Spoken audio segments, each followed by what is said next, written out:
Ma ciao ragazzi, come state? Spero benissimo, io sono Francesco, oggi vi propongo un prodotto un po' particolare, ma devo dire molto interessante, soprattutto per chi utilizza mezzi pesanti, camper, veicoli di dimensioni eccezionali, quindi potrebbe essere sicuramente un prodotto molto utile anche per la sicurezza. Parliamo di questo kit della Urvolax ed ha un display da 7 pollici e in questo caso una sola telecamera o retrocamera, ma abbiamo la possibilità di poter acquistare una seconda telecamera e andare a collegare il tutto tramite wireless e udite udite, la distanza che va a coprire monitor e telecamera raggiunge i 138 metri all'aperto, quindi una distanza molto ma molto notevole. Il display è un display da 7 pollici LCD normale ed abbiamo la possibilità di poter anche inserire una micro SD fino a 256 GB. La telecamera o retrocamera in questo caso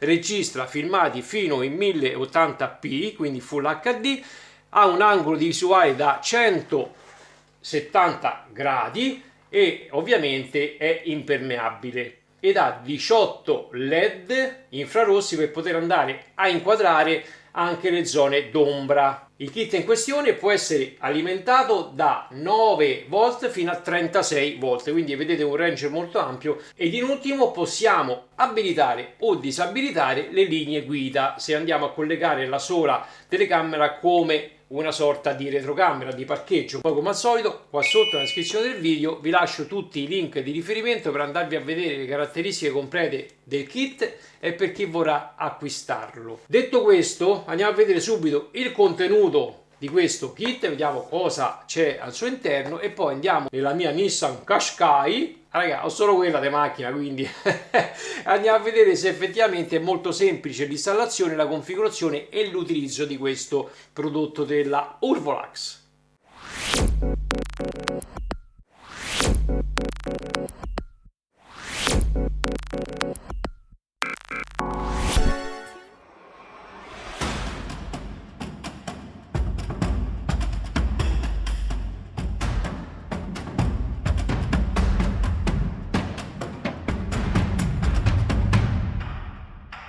Qui abbiamo il display da 7 pollici con 2 attacchi per l'antenna wifi. Qui sotto ci sono sia i tasti fisici sia il tasto di reset e, come vi dicevo, da questa parte bisogna rimuovere lo sportellino con un cacciavite a croce piccolino e inserire una micro SD tramite adattatore.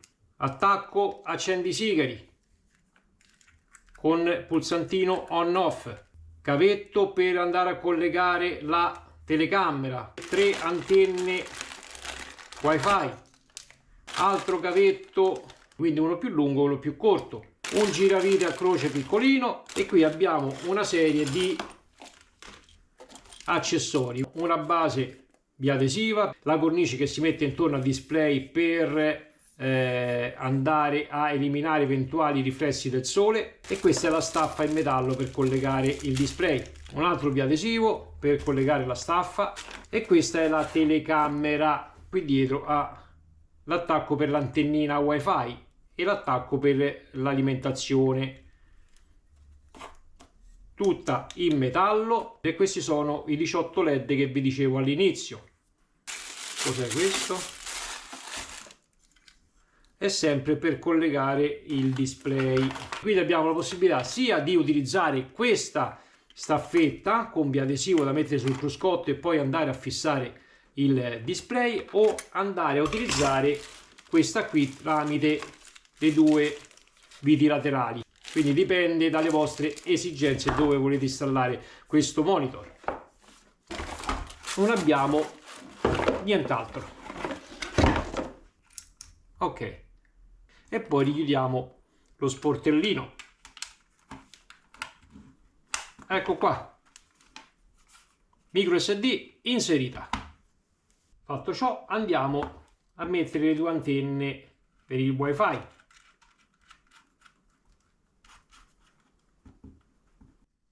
io per la prova utilizzerò questo supporto, ragazzi, che mi sembra molto più carino. Quindi lo inseriamo e poi andiamo a stringere la rotellina dietro in questo modo. Possiamo regolarlo tramite l'inclinazione e girare questa leva per stringere. Mettiamo l'antenna anche sulla telecamera.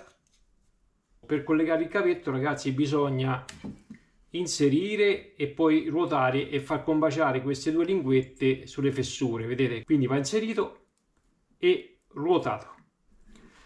Fatto ciò, andiamo poi ad alimentare la telecamera. Qui c'è un positivo ed un negativo. Andiamo a rimuovere la protezione del display, perché altrimenti non vediamo una beata ceppa. Eccola qua.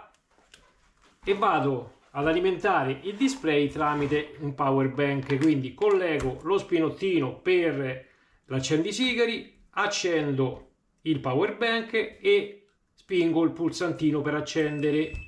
In questo caso, avete sentito, si sente un beep e qui c'è no segnale, perché non ho acceso l'alimentatore che va a alimentare la telecamera. Aspettate. Andiamo bene. Allora, accendiamo l'alimentatore. Ok. Si sente una serie di beep perché è entrata in funzione la telecamera. Allora, il beep presumo che siano gli allarmi. Come si vede? Ok, funziona tutto. Allora, per quanto riguarda i pulsanti fisici, abbiamo il pulsante power, quindi si accende e si spegne solo il display. Abbiamo le freccette che pensavo servissero alla luminosità del display, ma invece va a zoomare l'immagine, quindi non serve per aumentare e diminuire la luminosità del display. Poi abbiamo il canale, in questo caso abbiamo collegato solo la cam 1. Ho visto dal menu che possiamo collegare addirittura 4 fino a 4 cam, quindi andiamo su canali e qui abbiamo canale 2, non c'è segnale perché non è collegata alla telecamera, canale 3 e canale 4, quindi vedete che si può utilizzare fino a 4 canali e 4 telecamere. Questa è la cam 1 che possiamo inserire insieme alla cam 2 per vedere il display stoppiato e vedere entrambe le telecamere, e poi ci riporta alla cam 1 che stiamo utilizzando. Quando inseriamo la micro SD va a registrare, ogni volta che si accende il display registra, quindi come una sorta di dashcam. Da qui andiamo nel menu. In questo menu possiamo andare ad entrare con seleziona e qui va a sincronizzare la telecamera e il display, cosa che abbiamo già fatto. Con menu si torna indietro e ci si sposta con le freccette, quindi pittura, che è praticamente sono i comandi del display per andare a aumentare e diminuire luminosità, contrasto, tinta, aumento del volume, insomma si fa tutto da lì.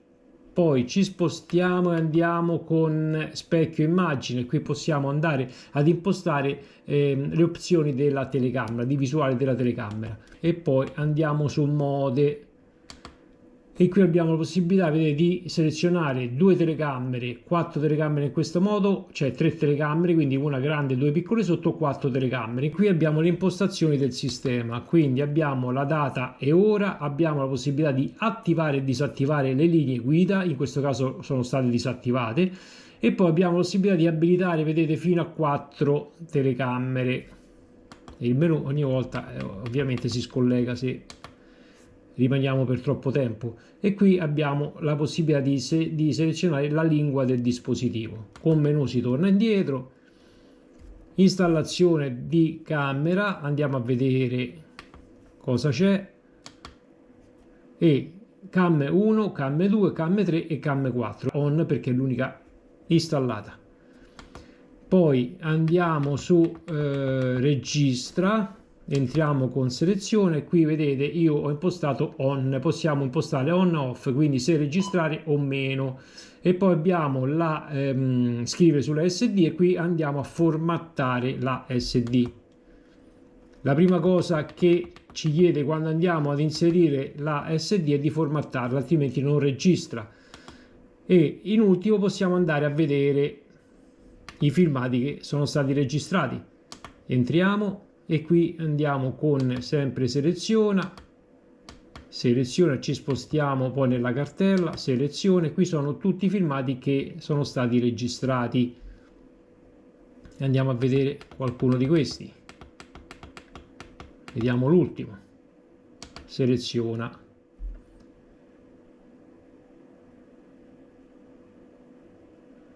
quindi funziona perfettamente. Poi torniamo indietro con menu, ancora con menu e poi torniamo in tutti i menu ed usciamo e lei continua a registrare. Siamo all'esterno. La prima cosa che dobbiamo fare è trovare un posto idoneo per posizionare la telecamera. Io nella recensione vado a posizionarla in questa maniera in modo che mi possa funzionare da telecamera posteriore o retrocamera, ma potete posizionarla dove meglio credete. La seconda cosa che dobbiamo fare è dare alimentazione alla telecamera, quindi vi ricordo un range da 9 a 36 volt. Potrebbe essere un fanale da dovettura, una presa accendisigari posteriore di un camper, di un automezzo, quindi di un mezzo pesante, qualsiasi cosa avete a disposizione per alimentare la stessa. Io nella prova utilizzerò un power bank e un attacco rapido, in modo che mi ci vuole un secondo per collegarla e scollegarla. Fatto ciò, la seconda cosa che dobbiamo fare è posizionare il monitor all'interno del nostro automezzo e alimentare anche quello. Stop, abbiamo terminato l'installazione, non serve altro. Andiamo, faccio vedere.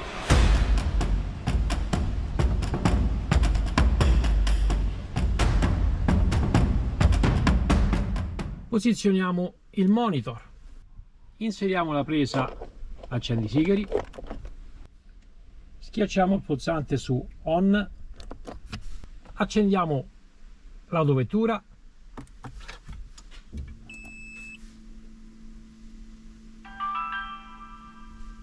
va a cercare la telecamera, nel giro di 2 secondi va ad associare e sincronizzare la telecamera tramite wireless e questo è il risultato, ragazzi. E sta registrando, ok? Allora, come vi ho detto prima, la sorta di tracciabilità serve se attiviamo le linee guida per il parcheggio. In questo caso ha rilevato un'autovettura, emette dei beep e va ad inserire un triangolino rosso, come per dire attenzione perché c'è un ostacolo dietro. A questo punto facciamo un'altra prova, e cioè mi sposto con la telecamera posteriore per almeno 10-15 metri per vedere se il segnale wireless ancora funziona tutto, se ci sono interferenze ed altro. Andiamo, quindi prendiamo la telecamera, mi vedete, e andiamo verso il cancello. Contiamo anche quanti passi: 1, 2, 3, 4, 5, 6, 7, 8, 9, 10, 11, 12, 13, 14, 15. Quindi all'incirca sono 15 metri che mi sono allontanato. Per calcolare l'autovettura calcoliamo 16-17 metri dal display. Non si sente l'audio, però ovviamente vediamo il video, quindi vediamo se tante volte è stato disturbato dalla distanza o meno. Non mi sembra. Devo dire che fino al cancello abbiamo percorso all'incirca 17 metri. Bene amici, anche per oggi è tutto. Abbiamo visto le caratteristiche e la funzionalità di questo kit display telecamera wireless. Cosa mi è piaciuto? Mi è piaciuto il fatto che possiamo utilizzare questo kit dove vogliamo. Non è detto che dobbiamo utilizzarlo per forza nell'autovettura, nel camper, nel mezzo pesante. Possiamo utilizzarlo dove vogliamo. Basta avere una fonte di alimentazione che va dai 9 ai 36 volt. Ci vieta qualcuno di poterlo utilizzare a casa come una telecamera di sorveglianza? Assolutamente no. Quindi basta inserire una micro SD capiente che può arrivare fino a 256 GB per andare a memorizzare i filmati. Per quanto riguarda invece le cose che secondo il mio modesto parere si possono migliorare su questo kit display, telecamera, e per quanto riguarda entrare nei menu ancora con i pulsantini, siamo nel 2024, un bel touchscreen sarebbe stato la cosa ideale. Ormai vengono inseriti anche nelle dashcam, quindi inserire un touchscreen su questo kit sarebbe stato ottimo, e non entrare ancora nei menu, confermare, spostarci con le freccette. Mi sembra veramente datata la cosa. Il display è un display da 7 pollici normale, quindi non è né un QLED, un Full HD, non si vede malissimo, ma non si vede neanche benissimo, si vede discretamente. La pellicola antiriflesso funziona bene. Altra cosa che secondo me si può inserire per completare il tutto potrebbe essere un microfono nella telecamera, in modo che così va a catturare e registrare sia video che audio. Per il resto, ragazzi, funziona bene, non ho avuto nessun problema, configurazione semplice, insomma andate tranquilli perché funziona veramente bene. Detto questo, se il video vi è tornato utile o vi è piaciuto, lasciate un bel mi piace, iscrivetevi al canale se vi fa piacere, è sempre cosa super gradita. Lasciate un commento qua sotto su cosa ne pensate di questo prodotto, ma ogni tanto date anche uno sguardo alla mia pagina Facebook @FancaSky, perché vado a inserire nuovi tutorial o recensioni che andrò ad effettuare, in quanto in questo periodo, ragazzi, sta arrivando moltissima roba, e vi annuncio già che uno dei prossimi video sarà dedicato ad un car tablet della stessa azienda, quindi se tanto mi dà tanto, credo che sia una cosa carina. Poi andrò a recensire il nuovo Dasaita G13, un altro car tablet che era fermo da giugno, ragazzi, alla dogana, un car tablet con tasti fisici sempre dedicato per la Nissan Qashqai. Insomma, c'è tanta carne al fuoco. Date un'occhiata alla mia pagina Facebook, ripeto, @FancaSky, per rimanere aggiornati. Noi ci vediamo in uno dei prossimi video. Un bacione da Francesco, ciao!